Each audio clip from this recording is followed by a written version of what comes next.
Assalamualaikum warahmatullahi wabarakatuh. Kita lanjutkan sesi perkuliahan kita dalam mata kuliah Sistem Badan Hukum dengan materi PT Bank atau PT Perbankan. Selanjutnya, kantor di bawah kantor cabang suatu BPR tidak memerlukan izin dari pimpinan OJK. Rencana pembukaan kantor dimaksud wajib terlebih dahulu harus dilaporkan kepada OJK, cukup dilaporkan saja, jadi tidak usah memerlukan izin. Pembukaan kantor cabang di luar negeri.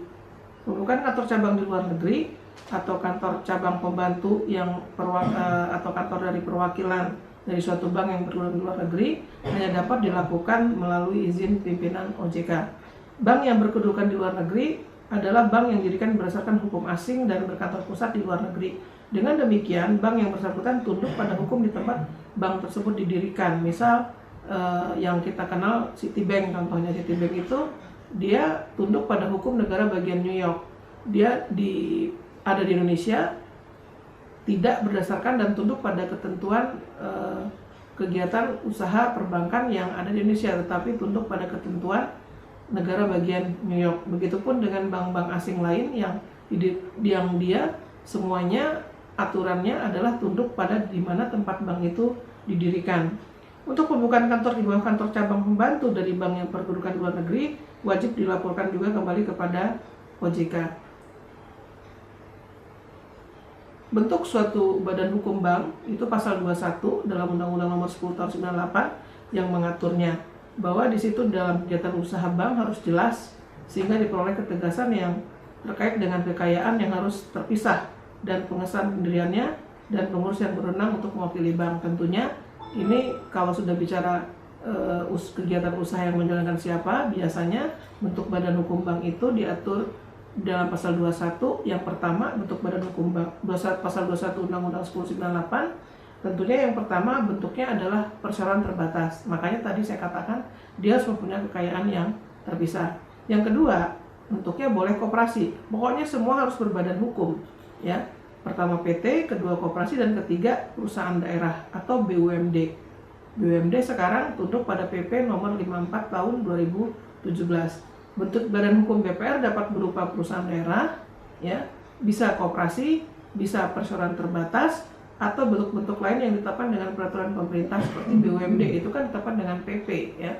Jadi artinya semua harus berbadan hukum agar kekayaannya terpisah dari pemilik bank dengan kekayaan dari perusahaan. Itu tujuannya, seperti yang saya pernah jelaskan di dalam materi pertama tentang sistem badan hukum. Ketentuan tersebut dimaksudkan sebagai wadah untuk menyelenggarakan kegiatan lembaga perbankan yang lebih kecil dari BPR seperti bank desa atau lumbung desa atau badan kredit desa dan lembaga-lembaga lainnya yang mungkin sekarang sudah mulai sedikit mereka memperluas diri sebagai BPR, ya. Bentuk badan hukum dari kantor perwakilan dan kantor cabang bank yang berkedudukan di luar negeri mengikuti badan hukum dari kantor pusatnya. Perusahaan atau perseroan terbatas dapat menjalankan kegiatan usaha bank umum dan BPR. Perusahaan perseroan terbatas yang merupakan persekutuan yang berbentuk badan hukum yang didirikan berdasarkan perjanjian sebagaimana yang telah saya jelaskan sebelumnya. Kepemilikan bank. Kepemilikan bank itu diatur di dalam pasal 22 Undang-Undang 1098 sampai dengan pasal 28 Undang-Undang 1098. Pada prinsipnya, pendirian bank umum dan BPR bisa warga negara atau badan hukum Indonesia dan khusus BPR dapat dimiliki bersama oleh para pendirinya.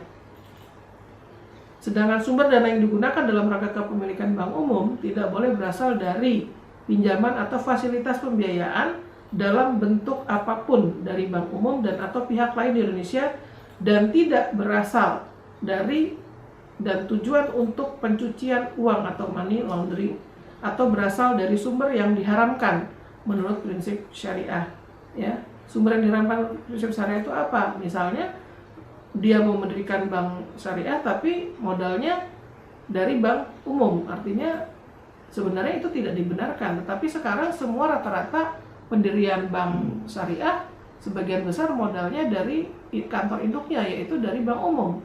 Nah ini mungkin badan pengawas juga tidak terlalu terlalu mementingkan apakah pendirian bank syariah itu modal dasarnya berasal dari bank umum. Tapi mungkin yang dia haramkan ini misalnya dari tindakan ilegal seperti money laundering atau dari hasil penjualan senjata gelap dan lain sebagainya. Pihak-pihak yang dapat menjadi pemilik bank umum adalah mereka yang tidak termasuk dalam daftar orang tercela atau DOT. Bukan daftar orang yang top ya, tapi DOT itu daftar orang tercela di bidang perbankan sesuai dengan yang ditetapkan oleh OJK. Dan B, menurut penilaian OJK yang bersangkutan memiliki integritas yang cukup baik, yakni memiliki akhlak dan moral yang baik, mematuhi peraturan perundang-undangan yang berlaku, memiliki komitmen yang tinggi terhadap pembangunan operasional bank yang sehat dan dinilai layak serta wajar untuk menjadi pemegang saham dari bank yang bersangkutan. Bagi BPR, pasal 23 Undang-Undang Perbankan menyatakan hanya dapat didirikan dan dimiliki oleh pertama warga negara Indonesia, kedua badan hukum Indonesia yang seluruhnya pemiliknya adalah warga negara Indonesia. Kalau bank umum tadi masih boleh campuran ya.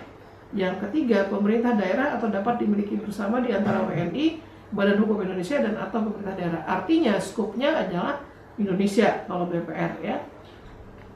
Adapun pihak-pihak yang dapat menjadi pemilik BPR adalah mereka yang tidak termasuk dalam daftar orang tercela atau DOT, khususnya di bidang perbankan, sesuai dengan yang ditetapkan oleh OJK. B, menurut penilaian OJK yang bersangkutan memiliki integritas yang antara lain satu, memiliki akhlak dan moral yang baik, kedua, mematuhi peraturan perundang-undangan yang berlaku, dan ketiga, bersedia mengembangkan BPR yang cukup sehat. Nah, sebagaimana pengalaman saya sebagai saksi ahli dalam TP Bank, ini banyak sekali justru bank-bank bermasalah itu yang dilakukan oleh direksi suatu BPR. Mereka seringkali melakukan kredit fiktif, kemudian konspirasi kepengurusan untuk mendapatkan keuntungan atau laba yang tidak dimasukkan dalam neraca pembukuan perbankan mereka. Nah, ini banyak sekali, jadi BPR pun harus berhati-hati. Menurut pasal 25 Undang-Undang Perbankan, khususnya bagi bank umum BPR yang berbentuk PT, sahamnya hanya dapat diterbitkan dalam bentuk saham atas nama, tidak dalam saham atas tunjuk. Saham bank dalam bentuk saham atas nama dimaksudkan untuk mengetahui perubahan kepemilikan dari saham bank tersebut. Hal tersebut berarti saham dalam bentuk saham atas tunjuk tidak diperbolehkan. Karena dalam saham atas tunjuk tidak dicantumkan nama pemegang atau pemiliknya, siapa yang menunjukkan saham tadi.